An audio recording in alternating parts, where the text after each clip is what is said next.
हरियाणा के पहले गैर शिक्षक कर्मी को मिली डी.लिट। रोहतक के रहने वाले हैं डॉक्टर आनंद शर्मा।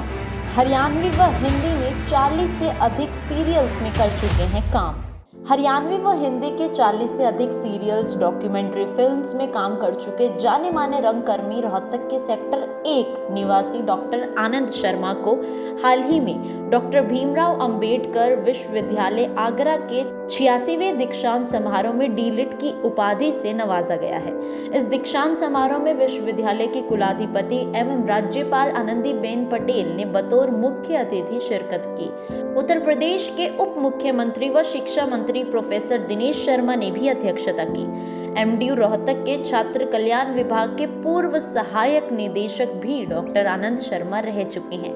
डॉक्टर आनंद शर्मा से जब खास बातचीत हमारी हुई तो उन्होंने बताया कि उनके अनेक शिष्य मुंबई में बतौर सीरियल्स में काम कर रहे हैं। डॉक्टर आनंद शर्मा को मीडिया लेखन में कमलेश्वर के योगदान का आलोचनात्मक अनुशीलन विषय पर शोध के लिए ही इन्हें डी.लिट की उपाधि से सुशोभित किया गया है।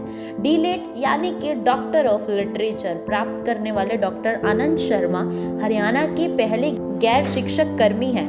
डॉक्टर आनंद का डी.लिट का विषय था कमलेश्वर के योगदान का आलोचनात्मक अनुशीलन।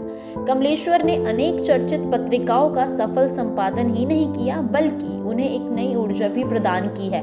कमलेश्वर द्वारा लिखी गई ऐसी अनेक कहानियां हैं जो बतौर फिल्में भी बनी हैं, जैसे कि बदनाम बस्ती, डाक बंगला, आंधी, फिर भी, मौसम, आनंद आश्रम, साजन बिन सुहागन, सोतन, अमानुष, छोटी सी बात, पति पत्नी और वो, mister Natwarlal, the burning train, Ram Balram, रंग बिरंगी जैसी अनेक कथाएं, पटकथाएं और संवाद लेखन करके हिंदी सिनेमा में साहित्यकारों को विशिष्ट सम्मान दिलाया है। ये है डी.लिट की उपाधि। डी.लिट की उपाधि भारत में सबसे बड़ी डिग्री मानी जाती है। इसके बाद कोई डिग्री नहीं है। ये पीएचडी के 5 साल के बाद करनी होती है और पीएचडी में आपने जो किया है उससे अलग हट के इसमें काम करना होता है। तो ये मैं वहाँ अभी कन्वोकेशन 21 तारीख को था आगरा, अंबेडकर यूनिवर्सिटी आगरा में। वहाँ मैं सबसे बड़ी उम्र का था, तो मुझे ये लगा कि मैंने देर कर दी, मुझे जल्दी करना चाहिए था ये काम। लेकिन खैर कुछ जीवन की परिस्थितियाँ होती हैं, हर एक इंसान की कुछ हालात होते हैं। और मेरे लिए एक प्रेरणा की बात यह है कि मैं कभी टीचिंग में नहीं रहा। हालांकि मैंने यहाँ एमडी यूनिवर्सिटी में 28 साल नौकरी की है छात्र कल्याण विभाग में। यूथ एक्टिविटीज़ जितनी होती हैं, ये यूथ फेस्टिवल और दूसरे जो यूथ एक्टिविटीज़ हैं वो सारी मैं डील करता था। सबसे पहले जब मैं स्कूल करके आया था तो मैंने बीएससी नॉन मेडिकल की। बीएससी नॉन मेडिकल करते करते मैं हिंदी साहित्य के इतिहास और हिंदी साहित्य में रुचि लेने लगा।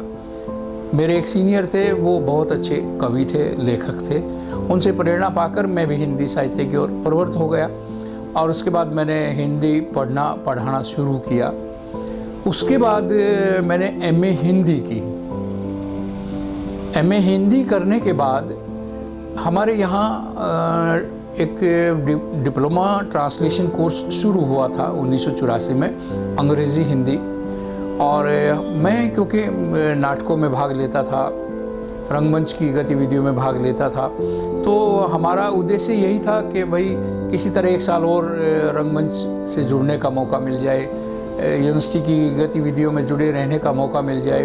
और हमने एक के बाद एक एडमिशन लेते चले गए और अपना रंगमंच से जुड़े रहे, काम करते रहे। उसके बाद जब मेरा जॉब लगा 1990 में, मैं बहुत सौभाग्यशाली हूँ, यूनिवर्सिटी ने बुला के मुझे जॉब दिया था।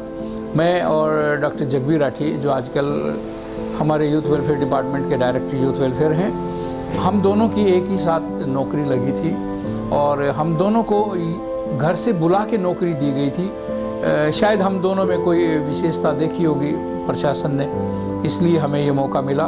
और उसके बाद हमने भी पीछे मुड़ के नहीं देखा, बहुत काम किया युवाओं के लिए, कल्चरल एक्टिविटीज़ के लिए। हमारे साहसिक गतिविधियों के लिए।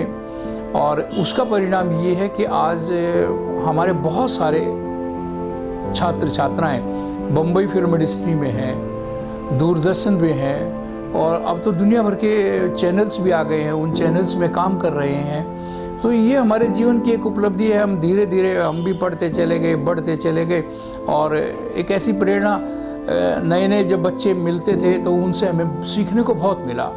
ये भी हमारे जीवन की एक उपलब्धि है कि हमें बच्चों से सीखने को बहुत मिला। और जब जब कोई नया बैच आता तो कोई ना कोई 1, 2, 3 बच्चे ऐसे होते थे जो हमारे लिए बड़े मोटिवेशनल होते थे। और ये हमारा सौभाग्य है कि हमें ऐसा डिपार्टमेंट मिला। आपको जानकारी के लिए बता दें कि डीलिट की उपाधि से पहले डॉक्टर आनंद शर्मा 4 अलग अलग विषयों में स्नातकोत्तर, हिंदी एवं पत्रकारिता में एमफिल, 2 पीएचडी और कई डिप्लोमा कोर्स के बाद इस सर्वोच्च उपाधि तक पहुंचे हैं। डॉक्टर शर्मा स्वयं अनेक वर्षों से स्वतंत्र पत्रकारिता से जुड़े हुए हैं। उन्होंने ये भी कहा कि बजाय सैलरीड एम्प्लॉय होने के उन्होंने ज्यादा पैसा लेख लिख कर कमाया है। विभिन्न प्रमुख समाचार पत्रों में भी वो अपने लेख लिखते आ रहे हैं। साथ ही वो आकाशवाणी और दूरदर्शन पर अनेक कार्यक्रमों का संचालन भी करते रहे हैं। हमें एक मुकाबला होता था दरअसल कि कौन अच्छा करेगा, और हम एक दूसरे की प्रेरणा भी बनते थे, एक दूसरे का सहयोग भी करते थे। और उसी का परिणाम है कि हमने धीरे धीरे डॉक्यूमेंट्री फिल्में भी बनाई। रेडियो पे मैं 1980 से काम कर रहा हूँ। दूरदर्शन पे मैं लगभग 35 साल से काम कर रहा हूँ। पत्रकारिता में मैंने बहुत सारे ऐसे अनछुए विषय हैं जिन पे मैंने लिखा है। उस समय के जो बहुत चर्चित अखबार थे उनमें मैंने लिखा। और मैं बड़े गर्व के साथ एक बात कह सकता हूँ, मेरा सौभाग्य भी है बल्कि, कि एक ज़माना ऐसा था 1994 का, 95 का, 96 का, कि मेरी यूनिवर्सिटी की जो सैलरी थी उससे ज़्यादा मैं पत्रकारिता से कमा रहा था। कभी रेडियो से कोई चेक आ रहा है, कभी दूरदर्शन से आ रहा है, कभी एक अखबार से, कभी दूसरे अखबार से, कभी तीसरे अखबार से, कभी उस चैनल से, क्योंकि उसके बाद बहुत सारे चैनल्स भी आ गए थे मार्केट में। फिर चैनल से भी जुड़े हम, और ये सिलसिला एक बार जब शुरू हुआ तो बस चलता ही चला गया। कमलेश्वर को आदर्श मानते हुए डॉक्टर आनंद शर्मा ने एक बार उनसे मिले भी हैं, बेहद नजदीक से उनकी जीवन शैली से परिचित भी हुए हैं। मेरा परम सौभाग्य है, मैं तो अपने आप को दुनिया का बहुत सौभाग्यशाली व्यक्ति मानता हूँ। कमलेश्वर जी से मेरा साक्षात्कार बहुत बार हुआ। वो जितनी बड़ी शख्सियत थे, जितने बड़े लेखक थे, जितने बड़े पत्रकार थे। हाँ, उनके बारे में एक और बात भी बताना चाहूँगा कि उन्होंने केवल साहित्य में ही काम नहीं किया, पत्रकारिता में बहुत बड़ा योगदान है। देश के प्रमुख 2-3 समाचार पत्रों के मुख्य संपादक वो रहे। उसके बाद दूरदर्शन के लिए पहली स्क्रिप्ट उन्होंने लिखी, रेडियो के लिए पहली स्क्रिप्ट उन्होंने लिखी।